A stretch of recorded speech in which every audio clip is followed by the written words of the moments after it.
abrir a Bíblia juntos mais uma vez em Atos capítulo 2, verso 14, onde nós estamos baseando o nosso estudo, o nosso carinho ao Júlio e à Fabiana. Júlio, Deus abençoe, meu filho. Já trouxe mudança de volta? Não trouxe, Fábio? Não? Deus abençoe, viu?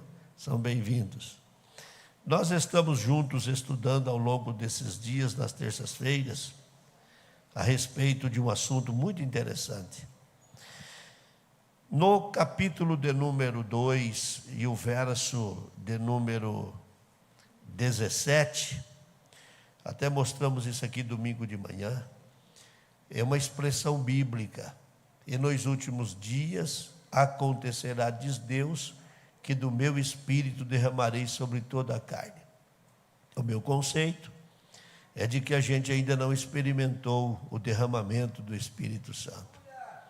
A gente experimentou o mover do Espírito Santo em possibilidades, em ocasiões, em manifestações. Quando Pedro faz essa citação, ele está corrigindo Joel 2:28, não que a Bíblia esteja errada, mas em Joel 2:28 é essa profecia, lá em Joel, no Antigo Testamento, e há de ser que depois derramarei o. Então, se a gente olhar pelo ângulo desse texto, é o Espírito Santo inteiro, derramarei o Espírito Santo. Aí Pedro, quando recebe a revelação lá em Atos 2:17, ele diz, isso é o que disse Joel, nos últimos dias derramarei do meu Espírito. Então, ou seja, Joel recebeu a revelação, esse vai ser o Espírito Santo. Aí Pedro, passado esse tempo, disse, é do Espírito, parte dele, da sua manifestação, até porque nós desse corpo mortal, ninguém suportaria a manifestação total do Espírito Santo na sua vida. Imagine os senhores que por vezes nós entramos nesse momento de gozo e a gente sente essa alegria, falta força nas pernas. Eu já vi pessoas serem carregadas para os seus veículos, já vi pessoas passarem a noite inteira falando em línguas estranhas, até se recompor no outro dia, de tamanha glória que recebeu, e não suporta, imagine a totalidade. Mas um dos sinais de que Jesus está às portas para arrebatar a igreja é esse, o derramamento do Espírito Santo. Até agora, vamos considerar a Igreja Assembleia de Deus, 114 anos, agora no dia 18 de junho, 114 anos. A Assembleia de Deus, 114 anos anunciando o Evangelho, experimentou o mover do Espírito Santo. Nós não temos registros desse derramamento. Por que seria o derramamento? O derramamento é algo sem limite. É por isso que às vezes num culto, como tivemos o congresso, você vê alguém que está saltando, glorificando, falando em línguas, e tem crente do lado que para ele não vê a hora do culto acabar para ele ir embora. Ele está errado? Não estou dizendo que isso é errado, estou dizendo que é o sentimento que a pessoa tem. Então tem crente que salta, corre, pula, e tem crente que não. Mas é porque nós estamos vivendo a manifestação do Espírito Santo. Agora o derramar é diferente. O derramar é diferente. Então, é isso que estamos estudando, essa questão que envolve o derramamento do Espírito Santo. E mostramos aos irmãos que o derramamento do Espírito Santo não vai depender de um lugar. Você não vai precisar fazer uma caravana para ir a cidade nenhuma. Você não vai precisar pegar avião, ônibus, carro e migrar para uma cidade, fazer reserva de hotel para ir lá e ficar aguardando um dia de culto para o derramamento do Espírito Santo. Não depende de um lugar. É onde tiver 2 ou 3 reunidos, o Espírito Santo vai se manifestar no meio do povo.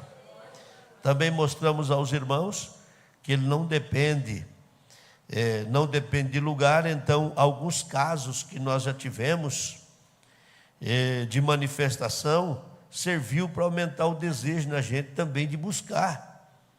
serviu para a gente buscar. Porque às vezes vamos passando no dia a dia e a gente vai perdendo um pouco o brilho disso, e vai se acomodando. A poeira da vida vai fazendo apagar o brilho daquilo que é tão precioso para nós. Então, vez ou outra, a gente precisa bater os pés no chão, derrubar a poeira e voltar a ter esse brilho, dar um lustro na vida espiritual. E qual é a fonte desse grande mover do Espírito Santo? Nós estudamos sobre isso. A expressão é essa: eu derramarei. Então a procedência é uma só. O derramamento do Espírito Santo não é da Assembleia de Deus. A Igreja Assembleia de Deus é o meio pelo qual a gente pôde conhecer Jesus, e toda essa estrutura que a gente tem serve para a gente se alegrar e se aproximar dele. Mas a procedência do derramamento do Espírito Santo tem uma fonte, e essa fonte é Deus. Também aprendemos que o derramar é abundância, não são gotejos, é abundância. E a abrangência é toda a carne. Então veja o quanto é importante nós estarmos debaixo desse mover do Espírito Santo. E fomos estudando isso ao longo dos dias. E na última terça-feira me lembro que falei aos irmãos que, como não depende de lugar, o mesmo Deus que abençoou José no trono é o mesmo Deus que protegeu Davi no vale. O mesmo Deus que ouviu a oração de Ana no templo é o mesmo que ouviu a oração de Jonas no ventre de um peixe, a alguns metros debaixo d'água. O mesmo Deus que fortaleceu Elias, que saiu correndo do Carmelo até Jezreel e ganhou até dos cavalos de Acabe, chegou primeiro que ele lá, é o mesmo que batizou os apóstolos quando eles estavam assentados dentro da igreja no dia de Pentecostes. O mesmo Deus que salva dentro de casa, como fez com Zaqueu, é o mesmo que alcançou Saulo de Tarso no caminho de Damasco. O mesmo Deus que batiza aqui é o mesmo que batiza lá. Esse derramar que derrama aqui, derrama lá também, na congregação que você dirige lá. Essa glória que é derramada aqui também derrama na sua casa também, porque não depende do lugar. É que a gente ao longo dos anos foi se habituando a isso. Não, eu preciso ir para o congresso porque eu quero ter uma experiência, eu preciso ir para o culto. E não está errado vir para o culto e ter uma experiência com ele. Mas se você lá na sua casa, nas madrugadas, durante o dia, no seu local de trabalho, quiser ter uma experiência com Deus, é só chamar e o Senhor vai estar lá para lhe ouvir. Eu já disse aqui algumas vezes de que no auge dos nossos 16, 17, 18 anos de idade, a gente não tinha outra opção. Tudo que a gente tinha, e esses dias até eu ri lembrando disso, tudo que a gente tinha, e que ostentação era, né? Era um iPhone 20 já, que vai ser lançado não sei quantos anos para frente aí. Era um gravadorzinho para gravar fita cassete. Sim, vocês levantam a mão, vocês são da minha idade, mais velho que eu, vocês lembram disso aí. E eu tive a felicidade de ganhar um de presente, né? Era um Philips. E a gente carregava no bolso 2 fitas cassete virgem e outra aqui para entrevistar pregador, para gravar mensagem dos pregadores, terminar o culto, entrevistar. Imagina a gente se aproximar de um pregador para entrevistar ele. Então, aquilo quem tinha era uma ostentação, né? E nesse tempo a gente não tinha opções. Ou a gente era crente ou era crente, não tinha para onde ir. A igreja ainda sofria muita perseguição na época e a gente precisava se aproximar de Deus, porque não tinha como você ser um crente mais ou menos, você tinha que ser um crente fervoroso. Então a gente não tinha outro lugar a buscar isso se não fosse aos pés de Jesus. E como é que consegue isso? Em oração. Então a gente orava. Tem dia que eu fico triste comigo mesmo, porque a gente já orou muito, né? Não é que orou muito que parou, mas nós já tivemos muita disposição de orar a noite inteira. Dobrar o joelho de meia-noite, acordar, amanhecer o dia orando, buscando esse poder.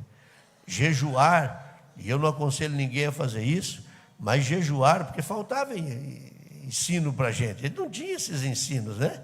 Aí jejuar até passar mal no emprego. Eu trabalhava como calheiro em cima das construções, dava até tontura de fome, porque a gente nem água bebia, né? Jejuando, porque a gente entendia os ensinos que tinha que estar cheio desse poder.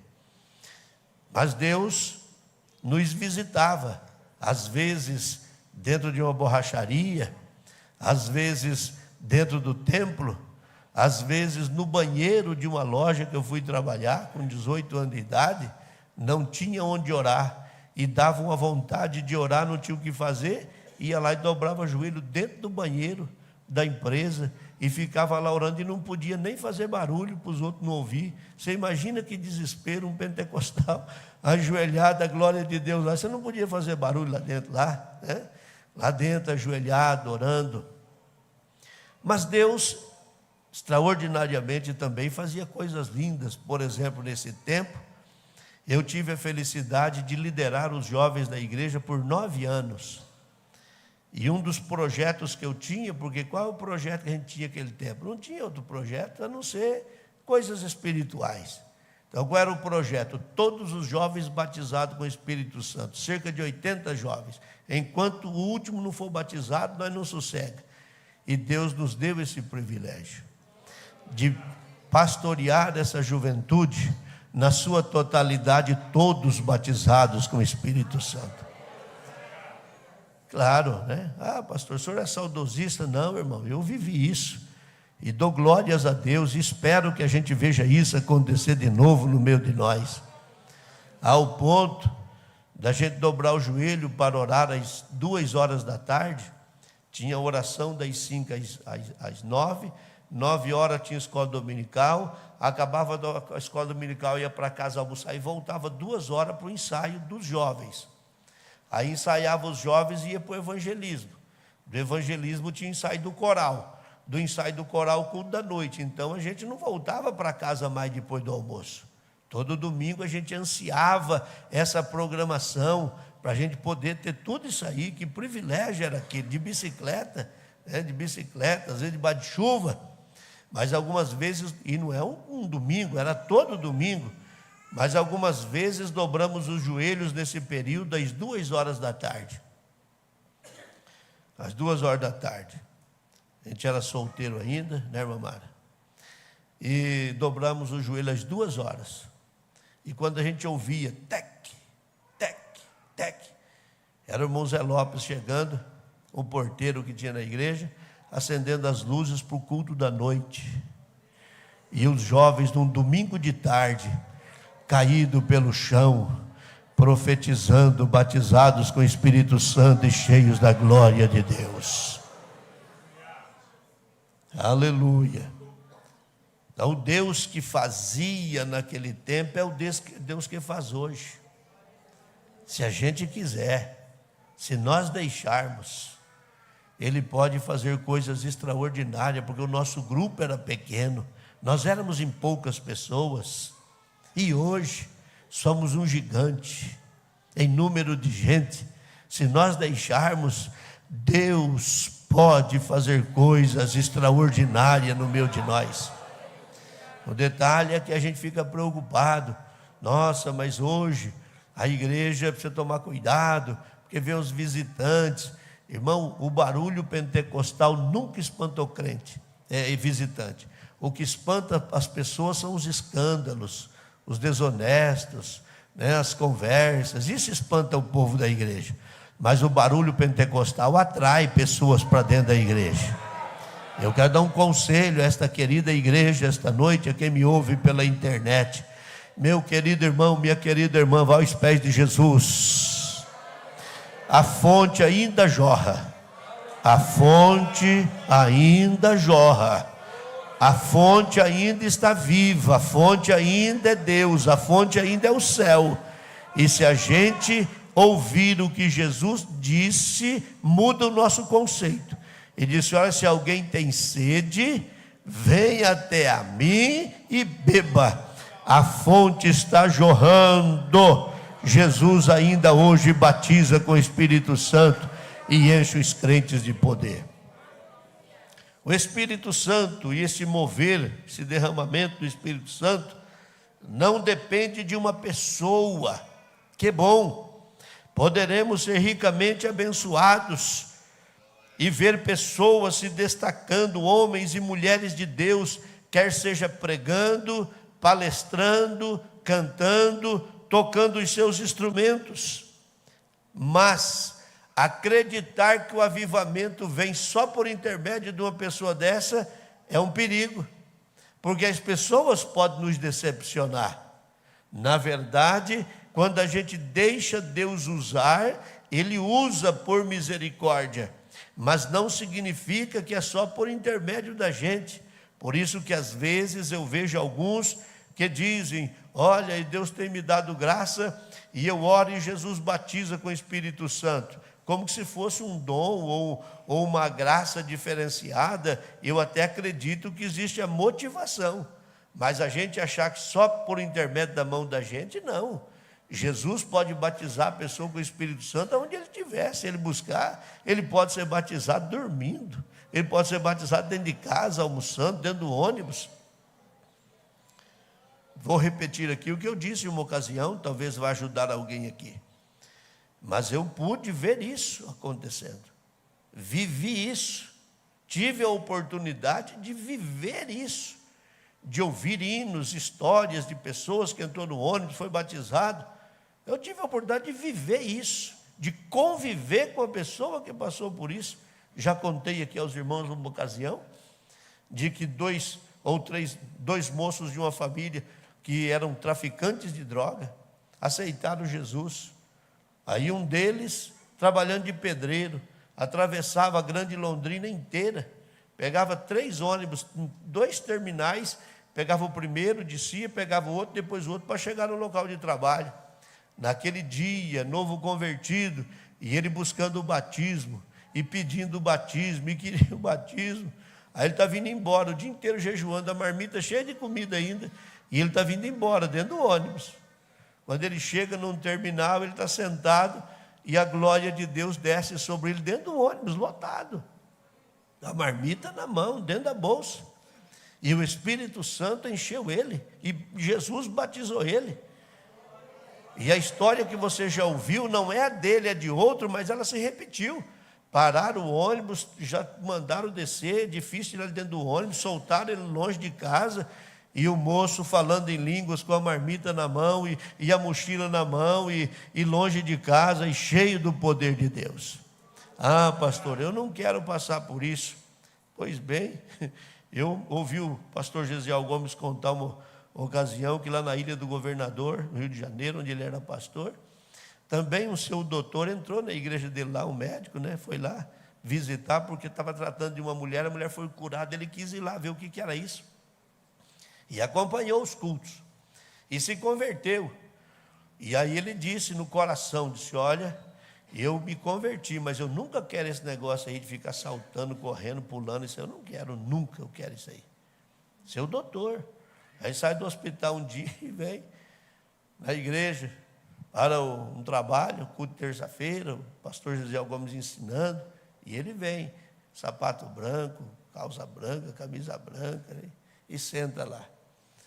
Quando eles conseguem levantar ele do chão lá na madrugada, deu trabalho achar o sapato dele, achar onde estava o relógio dele.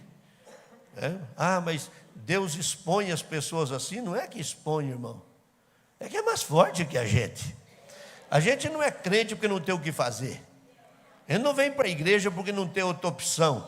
A gente vem por convicção de que Jesus está aqui e que a gente está cheio do seu Espírito Santo. Aleluia. O bendito é o Senhor. Então aqueles que acham que o avivamento é só para ele, ou que o derramamento só quando ele prega, só quando ele canta, ele esquece a procedência. a procedência do derramamento. E aonde está a procedência? Diz Deus: derramarei do meu Espírito. A procedência ainda é o céu. A igreja pode ter a estrutura que desejar, mas a procedência ainda é Deus. Ezequiel, no capítulo 47, verso de número 1, ele viu a nascente desse rio. Ele disse: depois disso me fez voltar à entrada da casa, e eis que saiu mais águas de debaixo do umbral da casa. Tem uma outra tradução mais atualizada que diz: me fez voltar ao templo, e saía debaixo do templo. Ou seja, Ezequiel, ele entendeu de onde vinha, de onde brotava isso. Jesus também revelou em João 7,38. Em João 7,38, Jesus também mostrou: quem crê em mim, como diz as Escrituras, olha, quem falou isso foi Jesus. E nota que ele não falou de lago, cisterna, caixa d'água. Ele falou de um rio. Oh, aleluia. Olha, queridos irmãos, se todos nós soubéssemos o que é o derramamento do Espírito Santo na vida de um crente, de uma igreja, a gente buscava isso com intensidade. E dava mais valor a isso. A gente valorizava mais o ser cheio do Espírito Santo. As palavras de Jesus: se você crê em mim, vai brotar. Aleluia. Em Apocalipse 22:1, João também traz uma expressão, diz: mostrou-me o rio puro da água da vida, claro como um cristal, que, ó a procedência, ó da onde vem.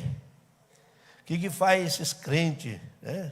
Vir num culto, ficar pulando, saltando, levantando a mão, dando glória a Deus, gritando. Será que Deus é surdo que precisa gritar? Não, irmão, não é surdo. Ele lê até o pensamento da gente. É que a alegria que a gente tem dentro do coração é tanta, a gente não consegue ficar calado. A gente dá glória a Deus mesmo. Esses dias nós estávamos num ambiente, num restaurante, não lembro que lugar que foi, mas nós estávamos quando chegou a comida, e vamos orar. E a hora que iniciou a oração, o garçom estava vindo para servir e parou. E quando terminou a oração, que eu olhei para ele assim, ele estava travado, me perdoa. Eu não observei, eu não percebi que vocês estavam orando. Eu não notei que vocês estavam orando. Num ambiente grande de restaurante. Mas só porque é isso, você como crente vai... Não, irmão, é lá. As pessoas têm que saber que a gente tem Jesus dentro do coração. A gente é crente aqui, é crente lá, onde a gente estiver, a gente é crente. Né? Glória a Deus. Aleluia. Aleluia. Aleluia. Aleluia. Aleluia. Aleluia. Hoje, muitas glórias e louvores são atribuídos a pessoas. Em alguns casos, importa que ele cresça e que eu apareça, né? Se for, talvez quase, para alguns casos, até na hora de dar uma restilizada na Trindade, né? É Deus, eu, Jesus, depois o Espírito Santo. Mas o salmista, no Salmo 115, verso 1 até o 3,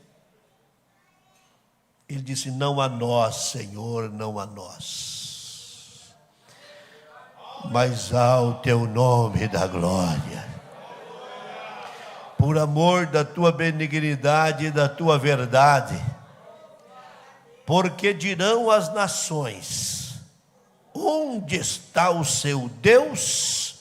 E a gente vai responder: o nosso Deus está nos céus e faz tudo que lhe apraz.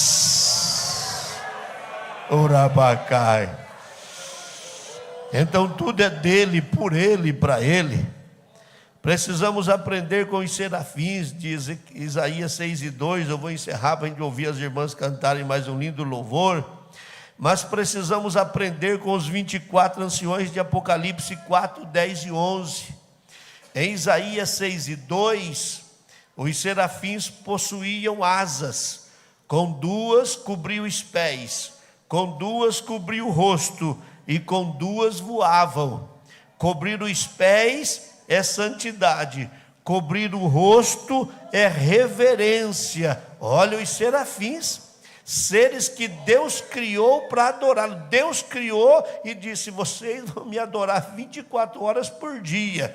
Eles cobrem o rosto diante de Deus e cobrem os pés. Reverência, reverência, reverência, reverência. Eles reconhecem: o Senhor é o Deus dos céus. Os anciões de Apocalipse 4, 10 e 1, 24 anciões prostravam diante do que estava sentado sobre o trono e adoravam o que vive para todo sempre, tiravam as coroas da cabeça e lançavam diante do trono, dizendo: digno és, Senhor, de receber a glória, a honra e o poder, porque tu criaste todas as coisas e por tua vontade são e foram criadas. Oh, aleluia! Então o derramamento do Espírito Santo não depende de um homem, não depende de uma pessoa, mas ele depende de alguém que se coloca diante de Deus, para que através dele Deus se manifeste. Deus abençoe sua vida. As nossas irmãs hoje estão agradecendo a Deus por esse lindo congresso, e nós vamos ouvi-las cantar mais um lindo louvor. Mas as irmãs não só cantem, não só apresentem, adorem e glorifiquem. E se sentir de Deus, fale em línguas estranhas. Se sentir de Deus, dá glória a Deus. Se sentir na alma, seja cheia do Espírito Santo. Não abra mão da possibilidade de ser cheio da glória do grande Deus. Após esse louvor, a gente ora juntos.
Para pregar as boas novas, quem se dispõe, quem se oferece para servir o grande Rei da glória. A seara é muito grande, poucos são os ceifeiros. Quem quiser servir a mim tem que morrer para si, se doar por inteiro. A minha igreja não pode parar. Chamei vocês para servir. Vocês foram escolhidas, chamadas, separadas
Permaneçam em pé as irmãs, toda a igreja, aleluia. E este certamente será um dos congressos que, como outros, ficará gravado na memória de todos nós.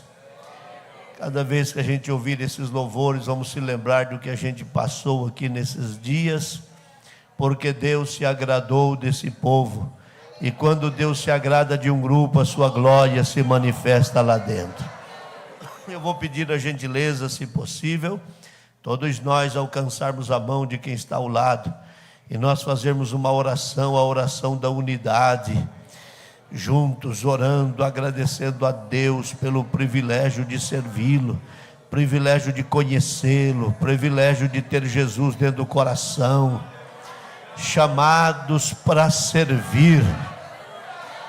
Orabacai te canto, rabachadarabagai. Você não foi convocado para uma guerra, uma batalha, para um exército terreno. Você foi chamado para servir o grande Deus, o nosso grande Jeová. Querido Deus e maravilhoso Pai que estás nos céus, esta oração que a gente faz agora, Pai, é uma oração de gratidão, porque durante o final de semana que se passou, nós aqui estivemos dentro desta casa, alguns irmãos em casa assistindo pelas lives, outros aqui no pátio vieram para também acompanhar esse grande congresso, e esta casa tomada de homens e mulheres com um sentimento só, buscar o derramamento do Espírito Santo, buscar uma experiência nova, buscar algo diferente do Senhor. Pai Santo, eu quero lhe agradecer pela disponibilidade das irmãs que lideram, a disponibilidade dos setores, nas congregações, de quem teve tanta disposição para os ensaios, da orquestra, de todos os envolvidos, de quem contribuiu, de quem ajudou, as pessoas que direto ou indiretamente participou desse grande congresso, as empresas que de alguma maneira estiveram também envolvidas, seja no uniforme, na alimentação, enfim, Pai, eu quero agradecer o Senhor pela vida dos companheiros, os obreiros que trabalharam na logística desse grande congresso. Tudo isso foi feito com um propósito só: glorificar e bendizer o teu nome, porque tu és o nosso Deus. Tudo isso para que o teu nome fosse exaltado e glorificado. Agora, Pai, nos reunimos aqui nesta terça-feira para render ações de graças. Encerra-se aqui o congresso de 2025 e já nasce, Senhor, o sonho, o projeto para o próximo congresso, que eu sei que o Senhor já vai começar a soprar o tema, soprar o nome de quem prega, soprar os louvores que serão cantados. Quem é que vai poder ajudar e contribuir? Porque isso aqui nada é nosso, tudo é teu, é para o Senhor, é para o Senhor, é para glorificar o teu nome. Agora eu oro por esta multidão de crentes presente esta noite aqui, Pai, e peço que o Senhor estende as mãos, Pai Santo, porque acabamos de falar aqui sobre algo que sonhamos, o derramamento do teu Espírito Santo no meio de nós. Que a gente não saia pelas ruas dessa cidade como mais um crente só caminhando aqui, mas que a gente vai impactando o mundo espiritual, que os demônios vão batendo em retirada e fugindo, que o pecado vai se afastando, e que as pessoas, ao olhar para cada um de nós, diga, entenda: tem algo diferente, tem algo diferente, tem algo diferente. Oramai que te quemarrasiri miai. Senhor, tu plantou esta igreja nesta cidade para abençoar esta cidade, então nos ajude a cumprir esse propósito, Pai. Se com cada um dos teus filhos, é a oração que eu faço em nome de Jesus e para a glória do teu nome precioso, Senhor. Amém. Que o grande amor do Deus Pai, a graça de Jesus, seu Filho, nosso eterno Salvador, a comunhão e as consolações do doce Espírito Santo, do querido Espírito Santo, do maravilhoso Espírito Santo, do Senhor Espírito Santo, esteja com todo o povo hoje e sempre.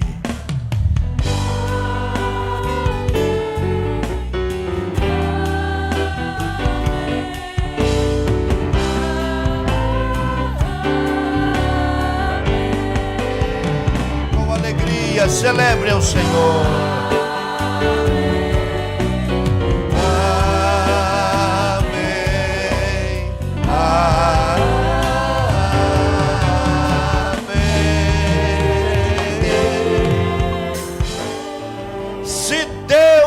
Por nós, ninguém. Deus os abençoe em nome de Jesus. Vão em paz.